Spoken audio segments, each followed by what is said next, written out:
하나님 말씀 함께 나누겠습니다. 로마서 2장 12절부터 16절까지 말씀입니다. 로마서 2장 12절부터 16절까지 말씀입니다. 함께 12절부터 봉독합니다. 시작. 무릇 율법 없이 범죄한 자는 또한 율법 없이 망하고, 무릇 율법이 있고 범죄한 자는 율법으로 말미암아 심판을 받으리라. 하나님 앞에서는 율법을 듣는 자가 의인이 아니요 오직 율법을 행하는 자라야 의롭다 하심을 얻으리니, 율법 없는 이방인이 본성으로 율법의 일을 행할 때에는 이 사람은 율법이 없어도 자기가 자기에게 율법이 되나니, 이런 이들은 그 양심이 증거가 되어 그 생각들이 서로 혹은 고발하며 혹은 변명하여 그 마음에 새긴 율법의 행위를 나타내느니라. 곧 나의 복음에 이른 바와 같이 하나님이 예수 그리스도로 말미암아 사람들의 은밀한 것을 심판하시는 그날이라. 아멘. 아멘. 로마서 묵상 특별 새벽기도회 여섯째 날 본문으로 나누는 첫 번째 금요기도회입니다. 우리 날마다 솟는 샘물에 본문이 토요일까지 있는데 우리는 토요일 새벽기도를 하지 않으니까 그것을 금요기도회 때 이렇게 나누게 되는 겁니다. 하나님께서 말씀하실 때 귀 기울여 듣고 성령님의 조명하심을 따라 깨닫기를 소망하며 깨달은 말씀을 바로 자신에게 주시는 말씀으로 받아들여 결단하고 순종할 뿐 아니라 인내함으로 하나님의 뜻을 이루어 풍성한 열매 맺는 저와 여러분이 되시기를 예수님의 이름으로 축원합니다. 하나님의 말씀을 묵상할 때는 전체를 통으로 볼 수 있어야 합니다. 우리 로마서가 1장 몇 절 이렇게 다 세분화 나눠져 있지만 처음에는 어떻게 됐어요? 그냥 쭉 이어진 편지예요. 한 통의 편지란 말이에요. 처음 시작부터 끝까지 쭉 읽어서 그 전체 내용을 통으로 받아들여야 되는 편지입니다. 그래서 전체를 통으로 볼 줄 모르고 너무 세부적인 것에만 한 문장, 또 한 단어, 또 한 어떤 문단 이렇게만 세부적인 것에만 집중하게 되면 자칫 엉뚱한 길로 빠질 수 있기 때문이지요. 그래서 로마서를 묵상할 때 전체의 구조를 알고 있어야 합니다. 그 전체적인 구조 안에서 세부적인 것들을 해석해야 하는 겁니다. 전체를 벗어나서 세부적인 것에만 몰두하면 자칫 오류를 범할 수가 있다라는 거예요. 그래서 월요일 시작할 때도 말씀을 드렸지만 로마서의 전체 구조는 도입부, 본론, 그리고 종결부 이렇게 서론과 본론과, 근데 이제 마지막 종결부가 결론은 아니에요. 이렇게 도입부와 본론의 이야기와 종결부 이렇게 이루어져 있는데 이 본론이 또 세 부분으로 나누어집니다. 그래서 1장 1절부터 17절까지가 서론, 도입부예요. 그리고 1장 18절부터 15장 13절인가까지가 이제 이 기독교 핵심 교리 부분입니다. 그러니까 본론입니다. 그리고 그 이후로 나오는 내용들이 종결부로서 왜 내가 로마로 가고 싶어 하는지, 그리고 로마에 있는 성도들 한 사람 한 사람 이름을 불러가면서 개별적으로 문안 인사를 하도록 하면서 마무리가 되는데, 이 본론의 이야기도 또 세 부분으로 나눠집니다.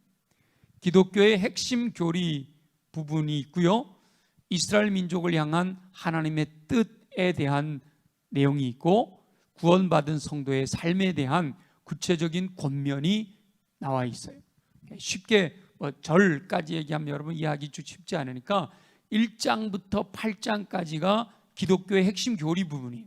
1장부터 8장까지는 기독교의 핵심 교리 부분, 그 다음에 9장, 10장, 11장 3장은 이스라엘 민족을 향한 하나님의 뜻이 무엇인가 의롭다에 대해서 나오고 12장부터 우리가 올해 표도 12장 2절이잖아요. 그 12장 1절부터 구원받은 성도의 삶에 대한 구체적인 권면, 구원받은 성도가 어떻게 살아가야 되는지 구체적으로 설명하고요. 마지막 종결부가 기록한 목적과 개인적인 문안 인사로 이렇게 마무리된다라는 거예요.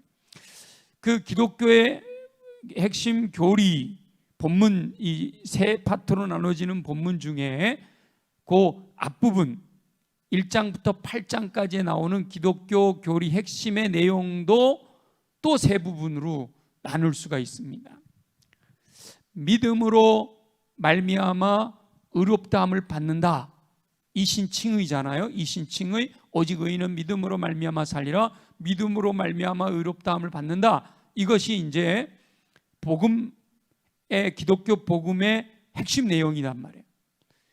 그래서 이 첫 번째 1장부터 8장까지 도입부가 끝난 1장 18절부터 8장 끝절 39절까지의 이 모든 내용들은요, 전부 의롭다함, 믿음으로 말미암아 의롭다함을 받는다라고 하는 주제로 이야기가 쭉 이어지고 있습니다. 근데 그 1장부터 8장까지 내용을 다시 세 부분으로 나누면 1장부터 3장 20절까지 의롭다함을 받아야 될 필요성, 왜 의롭다함을 받아야 되냐라고 하는 것에 대해서 말씀하고 있고, 3장 21절부터 두 번째 부분들이 이 5장 끝절까지 의롭다함을 받는 과정, 어떻게 하면 의롭다함을 받을 수 있느냐에 대해서 말씀하시고요. 나머지 6장, 7장, 8장이 그렇다면 의롭다함을 받은 다음에 우리는 어떤 삶을 살아야 되는가에 대해서 말씀을 나누고 있습니다. 오늘 우리가 읽은 본문은요, 그러니까 기독교의 핵심 교리 중에 그 중에서도 의롭다함을 받아야 될 필요성에 대해 말씀하시는 부분의 일부분이 되는 것이죠. 의롭다함을 받아야 할 필요성, 왜 우리는 의롭다함을 받아야 되느냐라고 하는 의롭다함을 받아야 될 필요성은 간단히 말해서요, 죄인이기 때문입니다. 지금 내가 죄인이기 때문에 의롭다함을 받아야 된다는 거예요. 죄인은 멸망할 수밖에 없어요. 의롭다함을 받아야 구원을 받게 되기 때문에. 그래서 3장 21절부터 나올 때 모든 사람이 죄를 범하였음에, 이렇게 모든 사람이 죄인이다, 로마서 3장 23절에 딱 규정하잖아요. 그러니까 그 3장 그 앞부분에서 왜 우리가 의롭다함을 받아야 되느냐, 죄인이기 때문이다 라고 하는 것을 계속해서 반복하여 말씀하고 있습니다. 그래서 사도 바울이 본론을 시작하면서 사람은 하나님의 진노 아래에 있는 죄인이다 라고 선포하는 것이죠. 왜 죄인이냐? 첫째는 하나님을 떠난 불경건 때문에 죄인이다. 둘째는 인간관계에서도 불의를 행하기 때문에 죄인이다 라고 말씀하고 있는 거예요. 불경건한 영혼들이 하나님을 떠나는 7가지 단계 기억나시죠? 하나님을 영화롭게도 하지 아니하고 감사하지도 않고 생각이 허망하여지고 마음이 어두워지고 어리석은 자가 되는 거예요. 그래서 우상을 숭배하는 자리까지 멀어져서 하나님께서는 그들을 내버려 두셨단 말이에요. 하나님께서 내버려 두신 그 영혼들은 하나님의 창조 질서를 파괴하는 극단적인 삶을 살게 된다라고 했죠. 그래서 극단적인 삶의 대표적인 것이 순리를 영리로 바꾼 동성애입니다. 하나님의 창조 질서를 파괴하는 극단적인 행위를 하는 영혼들은 동성애로 말미암은 에이즈와 같이 이미 자신들 안에 보응을 받았다라고 말씀하고 있어요. 이렇게 마음에 하나님 두기를 싫어함으로 하나님께서 내버려 두신 영혼들은 그들의 삶에서 불의를 행하며 살게 되는데, 이 불의 21가지의 죄의 목록이 쫙 나오잖아요. 본질적으로 죄의 뿌리를 가지고 있어 인간관계에서 죄가 나타나게 되고 그들의 불의한 행동이 공동체를 무너뜨리는 작용을 한다라고 했지요. 그런데 한편으로 스스로 불경건하지도 않고 불의를 행하지도 않는다라고 생각하는 영혼들이 있다는 거예요. 그들은 스스로 의롭다고 여기며 불경건하고 불의한 영혼들을 판단하고 정죄합니다. 그러나 하나님께서는 그들조차도 죄인이라고 말씀하신다는 거죠. 자신들의 판단한 그 판단으로 자신들이 정죄를 받을 것이다, 이렇게 말씀하십니다. 그래서 스스로 의롭다고 하며 하나님 앞에서 회개하지 않는 고집으로 인해서 그들은 결국 심판을 자초하게 된다라고 말씀하시는 거예요. 하나님께서는 행하신 대로 행한 대로 보응하시는데 외모로 사람을 취하지 않으신다라고 말씀하시지요. 오늘 아침 말씀입니다. 겉으로 드러난 것보다 그 마음 중심을 보시고 심판하신다라고 말씀하십니다. 죄인은 하나님의 은혜로 의롭다함을 받아야 합니다. 죄인이 하나님의 은혜로 의롭다함을 받지 않고 죄인 그대로 있으면 하나님의 진노로 말미암아, 하나님의 심판으로 말미암아 멸망할 수밖에 없다는 것이죠. 그런데 이 죄인이 스스로 의롭다함을 받을 수가 없다는 겁니다. 복음으로 인하여 예수 그리스도로 말미암아 오직 하나님의 은혜로만 의롭다함을 받을 수가 있는 겁니다. 하나님께서는 독생자 예수 그리스도를 화목 제물로 보내주셔서 죄인이 의롭다함을 받을 수 있는 길을 마련하신 겁니다. 그것은 복음의 기쁜 소식인 예수 그리스도를 믿는 믿음이라는 거예요. 오직 의인은 믿음으로 말미암아 살게 된단 말이죠. 저와 여러분은 이미 예수 그리스도를 믿는 믿음으로 말미암아 의롭다 하심을 받으신 줄 믿습니다. 이제는 우리는 말이죠, 이렇게 로마서를 묵상하고 있어서 이 죄인, 의롭다함을 받아야 될 필요성이 있는 죄인에 대해서 묵상하고 있지만 이미 우리는 믿음으로 의롭다함을 받았어요. 그래서 이제는 우리는 의롭다 하심을 받은 사람들답게 살아가야 되는 것이죠. 그러나 로마서를 묵상하는 그 본문의 의미가 뭔가를 우리가 깨달아야 되는 거예요. 저와 여러분, 하나님께서 기뻐하시는 뜻대로 행함으로 은혜 안에서 승리하는 삶을 사시기를 예수님의 이름으로 축원합니다. 오늘 저와 여러분이 읽은 이 본문은 여전히 의롭다함을 받아야 될 필요성에 대한 내용이 계속되고 있는 겁니다. 3장 20절이 될 때까지, 1장 18절부터 3장 20절이 될 때까지 많은 이야기를 하지만 그 이야기의 핵심은 뭐냐? 죄인이다는, 모든 사람이 죄인이라, 그래서 의롭다함을 받아야 한다, 이 내용이에요. 그래서 여러분 이걸 염두에 두고 읽어야 이 내용들이 이해가 되는 거예요. 복잡하게 되어 있는 것처럼 느껴지지만 핵심은 그거다 말이에요. 결론이 죄인이기 때문에 의롭다함을 받아야 한다는 거예요. 그러니까 오늘 본문도 결국은 왜 죄인인가에 대해서 말씀하시는 내용이죠. 그래서 오늘 본문은 특별히 율법을 알고 있는 유대인과 율법을 알지 못하는 이방인을 예로 들어서 그들이 왜 의롭다함을 받아야 할 죄인인지에 대해서 말씀하고 있습니다. 그래서 어찌 보면 우리 날샘에서 제목을 선한 양심을 따라 살아라, 이렇게 선한 양심을 따라 살라라고 되어 있는데 여기 전체적인 주제와는 좀 벗어난 내용이에요. 그래서 우리는 주제에 맞춰서 한번 살펴보면, 먼저는요, 유대인들은 율법을 가지고 있기 때문에 율법으로 말미암아 심판을 받게 된다는 겁니다. 율법을 가지고 있기 때문에 율법으로 인하여 죄인이라고 인정받게 된다는 거예요. 유대인들은 자신들에게 율법이 있다라는 사실을 자랑합니다. 이 유대인들에게 있어서 하나님께로부터 받은 율법을 갖고 있다, 이건 얼마나 큰 자부심인지 몰라요. 그러나 율법이 있다고 자랑하는 유대인들은 그 율법으로 말미암아 심판을 받게 됩니다. 하나님 앞에서는 율법을 듣는 자가 의인이 아니에요. 율법을 가졌다, 그래서 율법의 내용을 알고 있다, 율법의 내용을 내가 들었다, 그렇다고 해서 의인이 아니라는 것이죠. 오직 율법을 행하는 자라야 의롭다 하심을 얻게 된다는 겁니다. 말씀을 들었다 그래서 의롭게 되는 게 아니라는 거예요. 말씀대로 살아야 의롭게 된다라는 것이죠. 그 유대인들이 율법을 가지고 있다라는 사실만으로 의롭다 하심을 받을 수 없다라고 하는 것을 강조하고 있는 거죠. 유대인들은 율법을 가지고 있다라는 사실에 대한 자부심이 대단합니다. 자신들은 하나님께서 택하신 선민이라는 사상 때문이지요.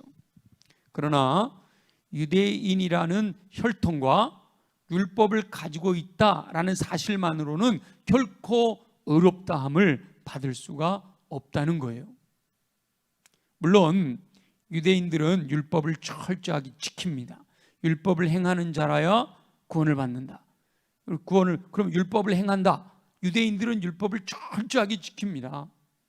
조목조목 세부 사항에 대한 규정까지 정하여서 하나님께서 모세를 통하여 주신 율법을 철저하게 지키려고 얼마나 노력하는지 몰라요.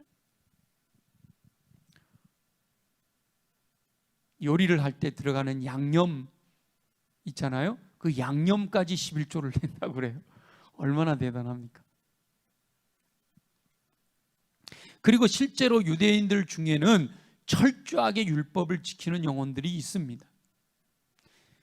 그럼에도 그들까지도, 율법을 철저하게 지키는 유대인들까지도 죄인이라서 하나님의 의롭다 하심을 받아야 할 영혼들이다 라고 선언된다는 거예요. 이게 중요한 거예요. 율법을 행하는 자라야 의롭다 하심을 받는다라고 했잖아요. 근데 여기서 행한다라고 하는 것이 하나님께서 원하시는 기준까지 도달해야 된다는 거예요.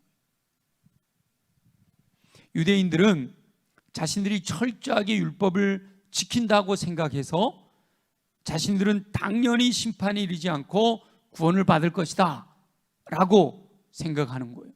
그러나 하나님께서는 하나님이 원하시는 기준에는 도달하지 못했다는 거예요. 내가 완전하니 너희도 완전해라. 어떻게 우리가 하나님이 완전하심과 같이 완전할 수가 있겠어요? 하나님께서는 율법을 지키는 영혼들에게 율법을 하나라도 어기면 그것은 전체를 지키지 않은 것과 같다라고 말씀하십니다. 율법을 지켜 행하는데 잘 지키다가 하나만 어겨도 전체를 지키지 않은 것처럼 와르르 무너져 버린단 말이에요. 그러나 하나님의 율법을 전체로 다 지킬 수 있는 영혼들은 이 땅에 하나도 없단 말이에요. 물론 표면적으로 기록된 율법은 완전하게 지키기 어렵지만 그래도 자기 스스로 지켰다고 하는 사람들이 있죠. 예수님께서도 어떤 사람이 와서 내가 어떻게 해야, 선한 선생님 제가 어떻게 해야 구원을 얻겠습니까? 그럴 때 율법을 지켜 행할, 저 다 율법 지켰는데, 이런 사람이 있었잖아요. 그죠? 그 율법을 다 지켰다고 생각하는 사람들이 있어요. 표면적으로 기록된 율법 다 지키기 어렵지만, 그런데 하물며 하나님께서는 외모를 취하지 아니하시고 은밀한 것까지도 심판하신다고 말씀하신단 말이죠. 그러니까 율법의 조항을 지키는 것도 쉬운 일은 아니지만, 율법의 조항, 나 살인하지 마라, 내가 도둑질하지 마라, 나 사람 죽인 적 없어, 남의 게 훔친 적 없어, 이 율법의 조항만을 지켰다고 율법을 다 지켰다고 할 수는 없다라는 거예요. 오히려 스스로 모든 율법을 다 지켰다라고 말한다면 거짓말장이거나 무지하고 교만한 영혼이 되는 거예요. 하나님께서 율법을 주신 것은 스스로 율법을 비춰보니까 내가 죄인이다 라는 사실을 깨닫고 오직 하나님의 은혜를 의지하기 원하셨기 때문에 그런 목적으로 주신 거거든요. 율법은 거울과 같아서 율법을 통하여 내가 죄인이다 라는 사실을 깨달으라고 율법을 주신 거예요.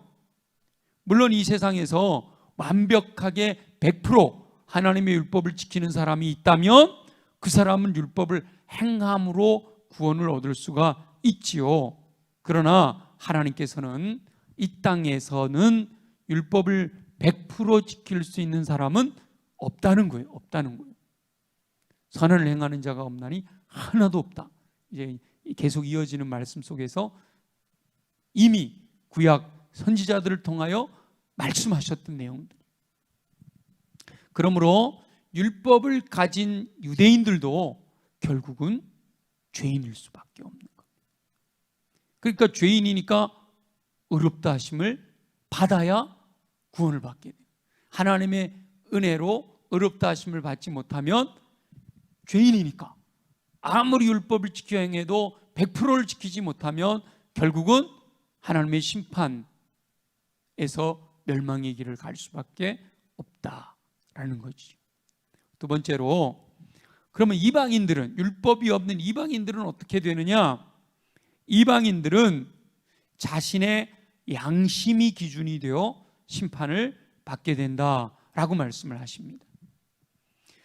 유대인들은 율법을 가지고 있음에도 율법을 다 지키지 못함으로 죄인으로 판명되어 의롭다 하심을 받아야 할 필요성이 있다 그랬잖아요.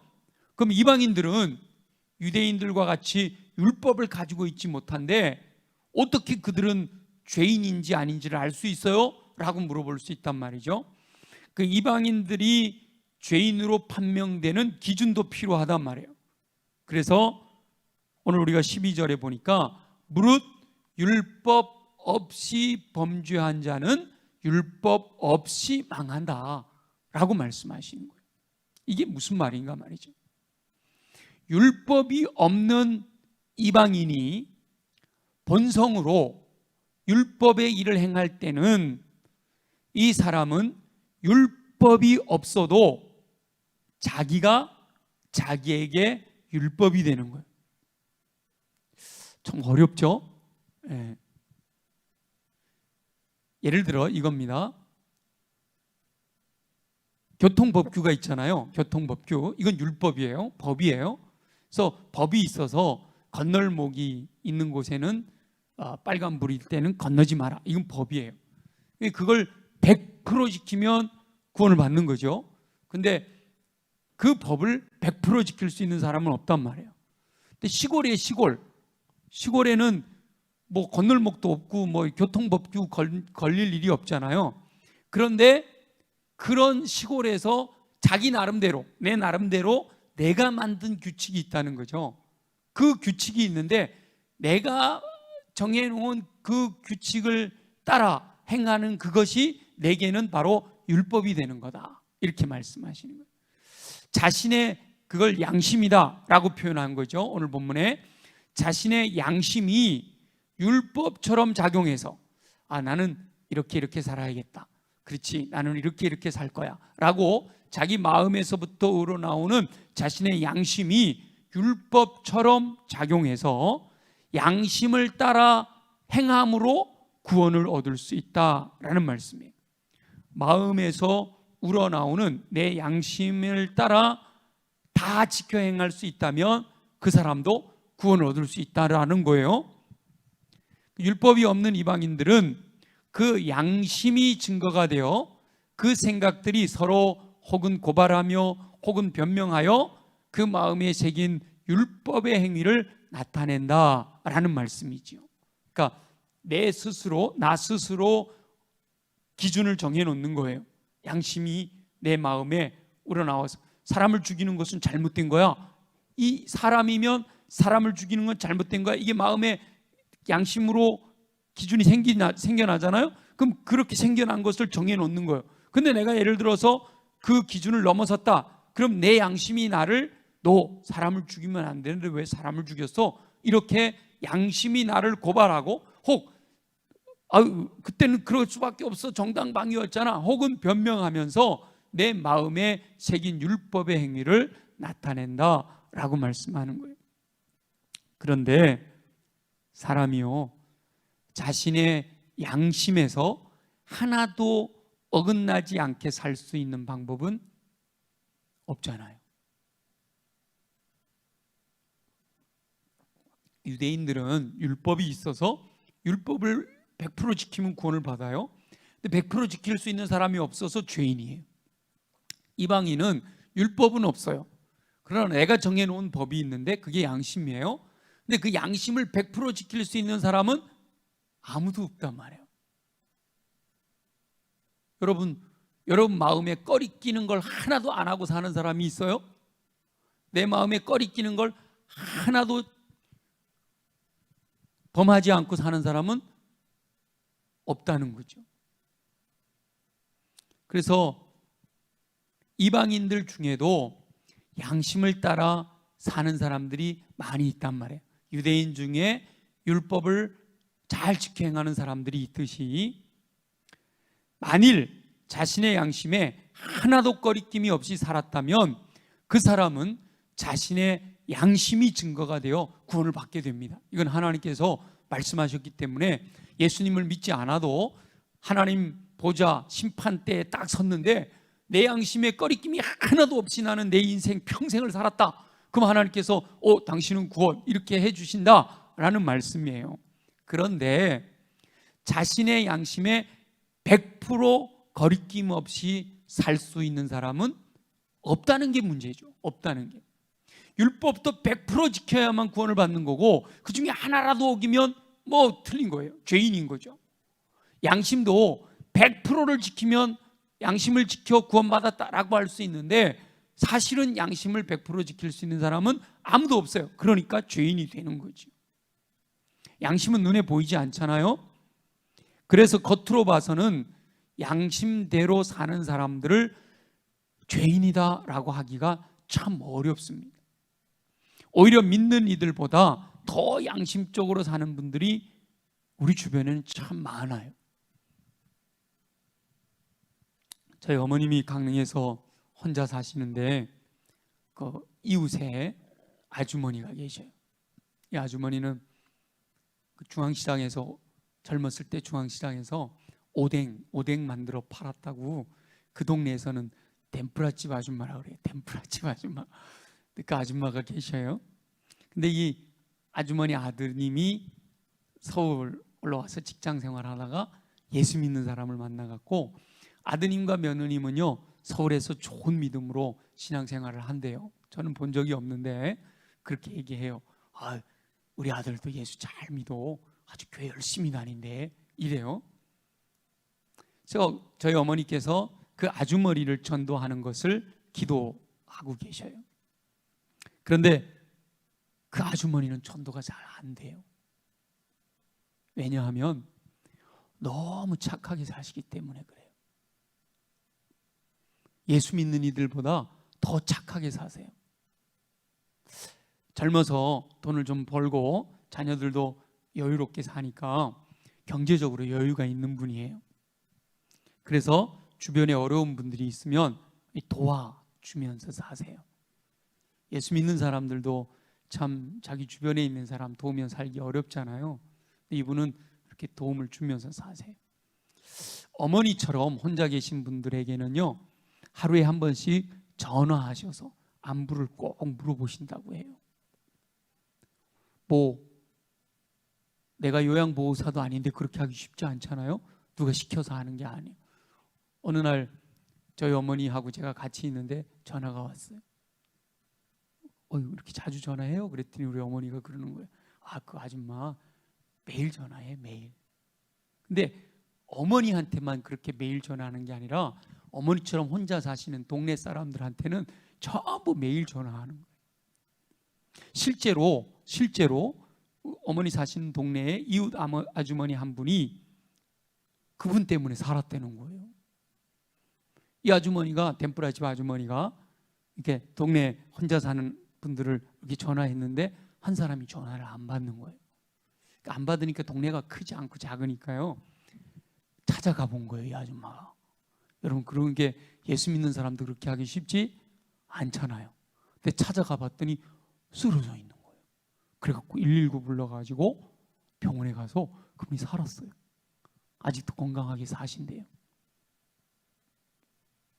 그 아주머니가 매일 전화하지 않았더라면 그분은 아마 그대로 돌아가셨을 것입니다. 저희 어머니 댁에 매일 놀러 오세요. 매일 놀러 오셔가지고 집에서 감자 부침개 해서 갖고 와서 드시고, 봄에 쑥 뜯어갖고 쑥 버무려서 드시고, 늘 이렇게 오셔서 이야기하다 가시고 그러는 분이에요. 제가 어머니 댁에 가면 그 아주머니 굉장히 저를 반가워하세요. 목사라고 굉장히 반가워하세요. 그런데 복음을 전하면 믿지는 않으세요. 양심적으로 살고 있기 때문에 내가 뭐 남한테 해코지하지 않고 내가 이렇게 착하게 살고 있는데, 아이, 나 예수 믿지 않아도 난 천국 갈 거야. 여러분, 착하게 살고 있기 때문에 예수 믿지 않아도 천국 갈까요? 어떻게 보면 예수 믿는 분들보다 더 양심적으로, 더 도덕적으로, 더 헌신적으로, 더 희생적으로 사는 분들이 있단 말이에요.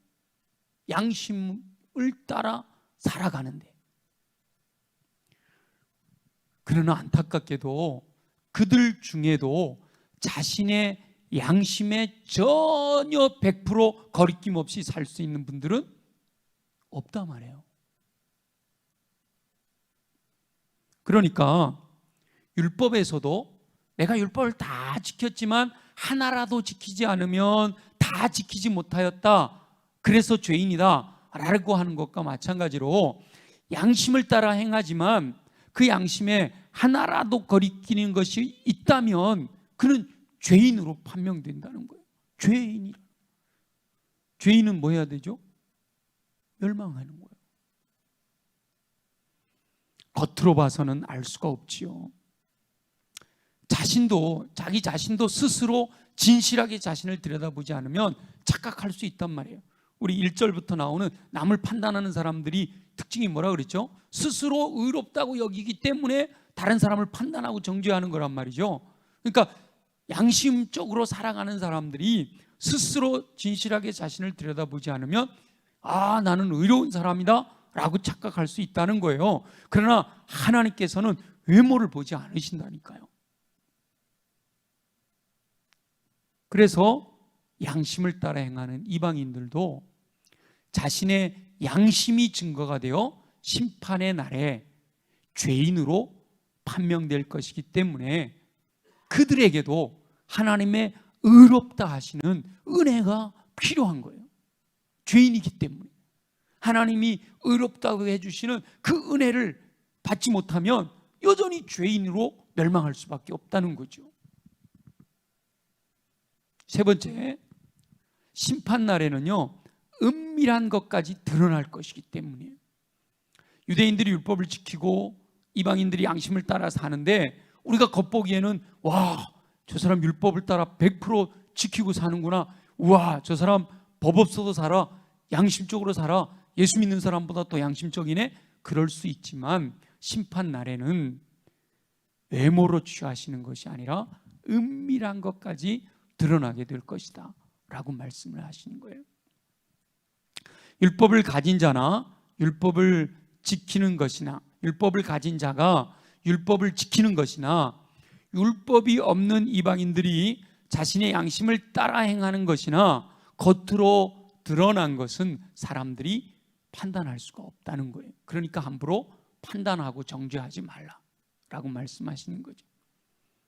그러나 하나님께서 예수 그리스도로 말미암아 사람들의 은밀한 것을 심판하시는 날이 다가온다는 거예요. 자, 우리 16절 한번 읽어볼까요? 16절만 우리 한번 읽어봅니다. 시작. 곧 나의 복음에 이른 바와 같이 하나님이 예수 그리스도로 말미암아 사람들의 은밀한 것을 심판하시는 그날이라. 그날에는 모든 은밀한 것이 드러난다는 거예요. 율법을 다 지켜 행하였다고 하는 사람도 얼마나 많은 율법을 범하며 하나님 앞에서 범죄하였는지 다 드러난다는 거예요. 율법이 없어 정죄할 수 없지만 스스로의 본성을 따르는 양심대로 살았다고 하는 이방인들 중에도 그들이 얼마나 비양심적이었는지가 다 드러난다는 겁니다. 숨겨진 것까지도 드러내어 심판하시는 그날 아무도 숨길 수 없다는 겁니다. 하나님께서는 행한 대로 보응하십니다.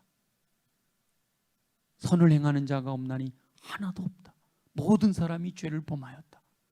그러니까 하나님의 은혜가 아니고는 다 멸망, 심판의 날에 멸망당할 수밖에 없단 말이죠.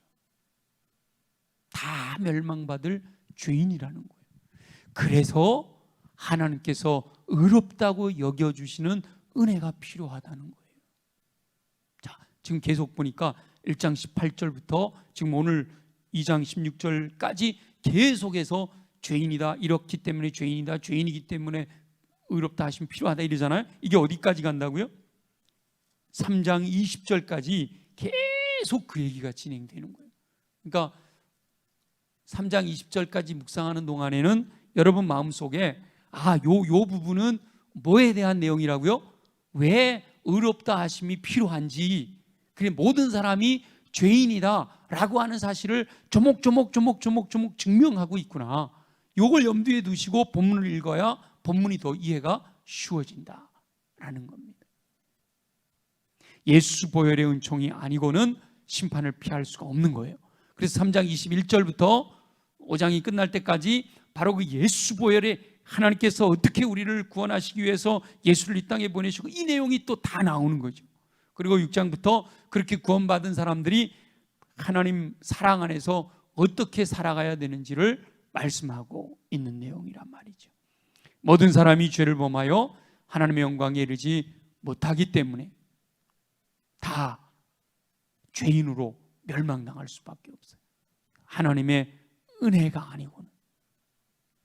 율법을 따라 행하는 삶이나 양심을 따라 행하는 삶으로는 절대로 완전하고 공의로우신 하나님의 기준을 충족시킬 수가 없다는 거예요. 그래서 예수 그리스도의 보혈의 은총으로 말미암은 은혜, 의롭다 해주시는 은혜가 필요한 것이죠. 로마서를 묵상하며 더 절실하게, 그렇구나, 이래서 내가 죄인이구나, 이래서 내가 죄인이라 나 스스로는 구원할 수 없고 우리 주님이 나를 은혜를 베푸셔서 구원해 주셔야 되는구나. 그래서 사도 바울이 나는 죄인 중에 괴수다 라고 고백하게 되는 거죠. 그와 같은 은혜가 절실하게 깨닫게 되시기를 소망합니다. 저와 여러분은 이미 사실은 그 사실을 깨닫고 믿음으로 말미암아 의롭다 하심을 받아 구원받은 자로 살고 계신 거예요. 우리가 그걸 이 지식적으로 논리적으로 정확하게 알고 있지 못해서 그렇지, 이미 우리는 예수 그리스도를 주 왕 하나님으로 영접함으로 말미암아 예수 보혈의 능력을 날마다 덧입으면서 예수 보혈이 우리를 죄를 정결케 씻어주시면서 매일매일 하나님의 자녀로 구원받는 자로서 살고 있는 거예요. 근데 이제 로마에 있는 성도들에게 사도 바울이 기독교의 교리에 대해서 정확하게 전달하기 위해서 지금 긴 시간을 들여서 왜 의롭다함을 받아야 되는지에 대해서 말씀하고 있는 거예요. 저와 여러분이 계속되는 시간 속에서 로마서를 묵상하면서 죄인을 구원하신 그 은혜에 날마다 감격하며 살 수 있게 되시기를 예수님의 이름으로 축원합니다.